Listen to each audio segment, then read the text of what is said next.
हो नचनिया है कहाँ बड़ी हां बलौंडा केहू पुरानी बाकी सही कल हो ऐसे कि माता जी के अंतिम श्राद्ध कर्म के उपलक्ष्य में बन जा नारी रनी हो नर नारी दूगो रूप में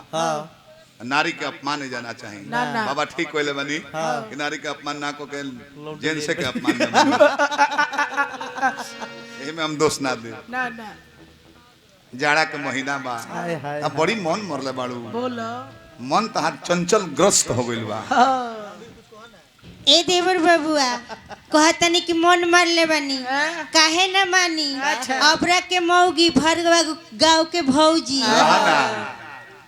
हो नचनिया के तो जाने कि बाबा कहने है कि जे छू दे हलस जेकरा के छू देले बिया ओकर 20,000 रुपया बाँच गइल काहे भाई आ तो बाछी ना छुआ पड़ी अब बताई छू देहली उनका करवा छू लेनी तो बाछी नहीं छू तो काम चल जाई खाली छूला पर बेहतर नहीं पार अगर का जने उनका संगे कुकरम को दिया तो बैकुंठे धल सीट धइल बाबूजी की कुकरम माने झगड़ा कर दो तो बैकुंठ डायरेक्ट चल जेबे ना जी मन नहीं खेल लागत कैसे मन लगी 3 साल से राजा जी परदेश बनी बाप रे बाप 3 साल से हाँ तब तो लौमे गोइल बारी बहुत कम दिनानु भइल लौमे दिन भइल बोलो मुआ तहार बाहल बा हां ना बाहर बा तो भाई तुम तेतरा मत बोलो बोलो बताई ना हमारा भी मोबाइल बाटे ना हम नंबर जानतनी अच्छा। और सुनो तनी कि रोज रौरा बतियाव तनी तनी अपन मोबाइल से लगा के दे ना ए भाई तार मोबाइल काम कर ले साउंड वाला भाई अरे छोड़ा होना उनका का बतिया होता है ना ताको ठीक कहता पीपीआई मत दो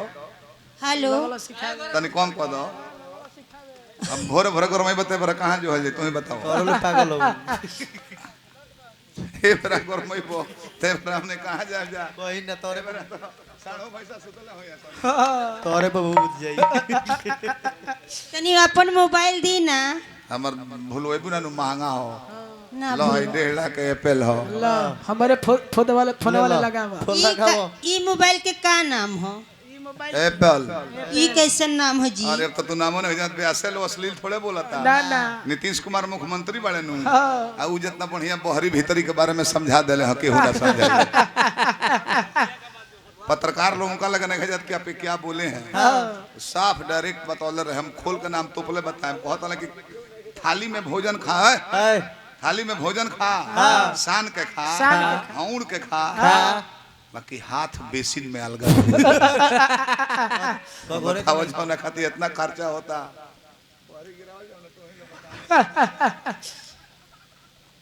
कहो एगो तो इहे मोबाइल के नाम सुन के डराइल बड़ी अभी तो एगो चाइनीज कंपनी आइल सुने है कि ना बाबा ते कहता तू सुन ला होबो ओकर नाम